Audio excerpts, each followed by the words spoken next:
हर हर महादेव दोस्तों, कैसे हैं आप सभी। आशा करती हूँ कि आप सभी भक्तजन अच्छे होंगे। दोस्तों, जैसे कि आपको पता है कि प्रयागराज महाकुंभ 2025 का मेला अब तक की सबसे बड़ी खबर बन चुका है, क्योंकि यहाँ पर पहुँच रहे हैं करोड़ों की लाखों की संख्या में श्रद्धालु और हर किसी की आस्था है कि बस एक डुबकी मिल जाए त्रिवेणी संगम में डुबकी लगाने के लिए। तो दोस्तों, आज की पूरी वीडियो इसी टॉपिक पर होने वाली है कि आप अगर इस महाकुंभ में माघी पूर्णिमा के दिन स्नान करने के लिए जा रहे हैं तो आपको कैसा मिलेगा, वहाँ का कैसा है माहौल, कितनी है भीड़ और कैसे आप संगम तक पहुँच पाएंगे, कैसे डुबकी लगा पाएंगे, इस सब की जानकारी आपको इस वीडियो में मिलेगी। तो चलिए शुरू करते हैं और वीडियो को एंड तक जरूर देखिए। हर हर महादेव।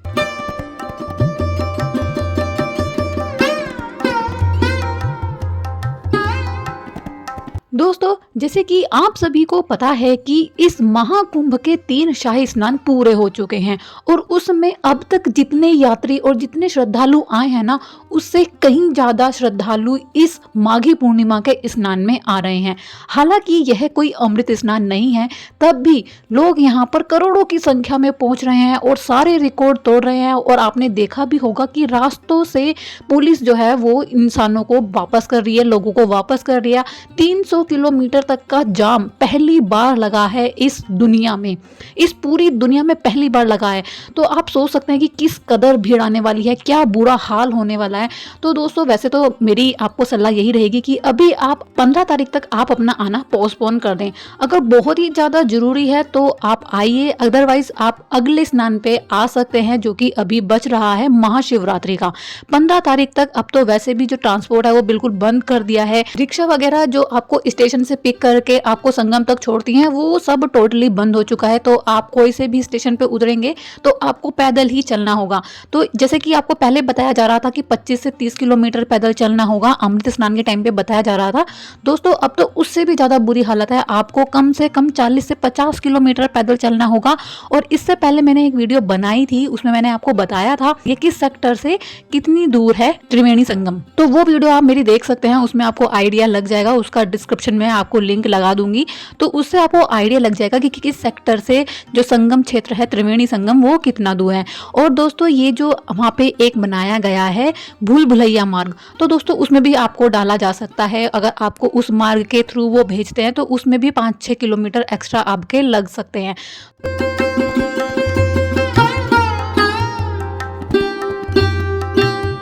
यह तो उनके लिए है दोस्तों जो रेलवे स्टेशन से आ रहे हैं। अगर आप बस से आ रहे हैं तो भी आपको ये सारी दिक्कतें झेलनी पड़ेंगी। और जो कार से आ रहे हैं तो आपने देखा होगा पुलिस वाले अनाउंसमेंट कर रहे हैं कि यहाँ से गाड़ियां वापस ले जाइए, क्योंकि 300 किलोमीटर तक का जाम लग रहा है।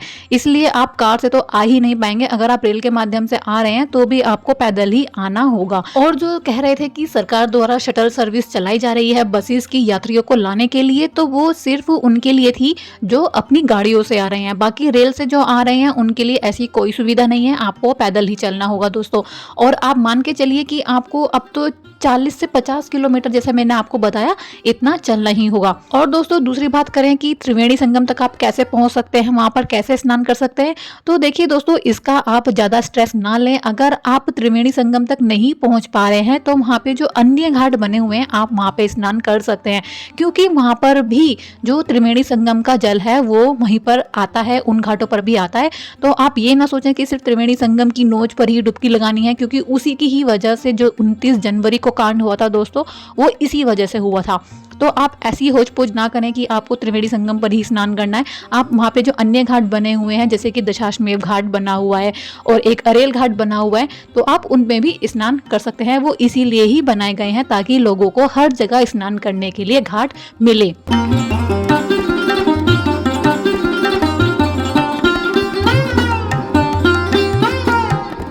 और दोस्तों, सबसे ज़्यादा लोग ये भी पूछ रहे हैं कि वहाँ पे रहने के ऑप्शन कैसे हैं। तो दोस्तों देखिए, इतनी ज़्यादा भीड़ में आपको रहने का तो सोचना बहुत ही ज़्यादा, मतलब आप सोच ही नहीं सकते रहने का, क्योंकि इतनी ज़्यादा भीड़ है वहाँ पे कि लोग बिल्कुल जो वहाँ पे पुराल बिछी हुई है ना, संगम किनारे जो पुराल बिछी हुई है वहीं पे अपना डेरा लगा के बैठे हुए हैं। तो रहने का तो इस भीड़ में आपको कोई ऑप्शन मिलने ही वाला नहीं है। वहाँ पे जन आश्रय स्थल बने हुए हैं, तो उसमें भी वही है कि जो पहले पहुँच जाएगा वही वहाँ पर रह पाएगा, अदरवाइज वो उसमें कोई ऑनलाइन बुकिंग वगैरह नहीं है। बाकी पैसों में तो वहाँ पे अगर आप लेना चाहते हैं कैंप में, तो वो इतने ज़्यादा महंगे हैं कि आप वो अफोर्ड ही नहीं कर पाएंगे अगर आप मिडिल क्लास से हैं, क्योंकि वहाँ पे 10,000 एक नाइट के, 15,000, 25,000 इस तरह से पैसे मांग रहे हैं। तो दोस्तों रहने का तो वहाँ पे कोई सीन है ही नहीं। अगर आप इतना अफोर्ड कर सकते हैं तो आप 1 नाइट का दे सकते हैं। इसके अलावा मैंने एक इसके ऊपर भी वीडियो बनाई थी, आप वो भी देख सकते हैं, आप कहाँ पर रुक सकते हैं। इसके ऊपर भी मैंने एक वीडियो बनाया हुआ है, उसमें आपको जन आश्रय स्थल की काफ़ी सारी इन्फॉर्मेशन मैंने दी हुई है। और दोस्तों यहाँ पे मैं आपको एक चीज़ कहना चाहूँगी कि जब आप प्रयागराज में स्नान करने के लिए आते हैं, गंगा में डुबकी लगाने के लिए आते हैं, तो यहाँ से काफ़ी श्रद्धालु जल भी भर कर ले जाते हैं। तो दोस्तों आप जब भी जल ले जाने की सोचें ना, तो आप गंगा जी का ही जल डालें कैनियों में, ना कि यमुना जी का। काफ़ी लोग यमुना जी का जल लेके चले जाते हैं और वो खराब हो जाता है। तो बात आती है कि पहचान कैसे करें कि यमुना जी कौन सी है और गंगा जी कौन सी है। तो देखिए दोस्तों, बिल्कुल साफ है कि जो गंगा जी है ना वो काफ़ी ज़्यादा साफ रंग का आपको देखने के लिए मिलेगा, और यमुना जी का जो जल है ना वो थोड़ा आपको मटमैला और कालेपन में दिखेगा। तो दोस्तों ये तो थी कुछ छोटी सी जानकारी जो मैंने आपको दी। अब बात करते हैं कि आप यहाँ पर खाने पीने का आपको कैसे मिलेगा। तो दोस्तों देखिए, यहाँ पे ना काफ़ी सारे भंडारे चल रहे हैं जो बड़े बड़े लोग करा रहे हैं, बड़े अखाड़े वाले करा रहे हैं, और काफ़ी लोगों ने यहाँ पे भंडारे खोले हुए हैं। तो आपको खाने पीने की तो कोई दिक्कत नहीं होने वाली है।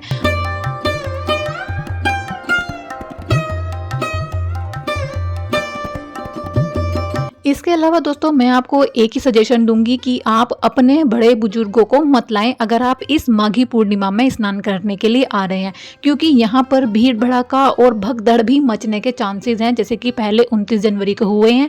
क्योंकि इस बार भी बहुत ज़्यादा, यानी कि सारे स्नानों के रिकॉर्ड टूट चुके हैं जितने इस अकेले माघी पूर्णिमा में लोग आ रहे हैं स्नान करने के लिए। तो यहाँ पर भगदड़ वगैरह मचने के भी दोबारा से चांसेस हो सकते हैं। तो आप अपने साथ बड़े बुजुर्गों को ना लाएं, क्योंकि उनको चलने में दिक्कत हो सकती है। इसके अलावा हमारे जो माननीय मुख्यमंत्री जी हैं योगी नाथ जी ने इस बार बहुत ज़्यादा स्ट्रिक्ट वार्निंग दी हुई है कि किसी तरह की भी कोई मिसमैनेजमेंट नहीं होना चाहिए, कोई भगदड़ नहीं मचनी चाहिए। डाइवर्जन वगैरह बहुत अच्छे से उन्होंने लागू कर दिए हैं, नियम सारे बदल दिए हैं, और बहुत ज़्यादा सख्ती से जो पुलिस है ना वो इस बार ये वाला स्नान करवाने वाली है। क्योंकि जितने भी अभी तक स्नान हुए हैं ना दोस्तों, उसमें इतनी ज़्यादा भीड़ नहीं आई है जितनी इस अकेले माघी पूर्णिमा के स्नान पर भीड़ पहुंचने वाली है।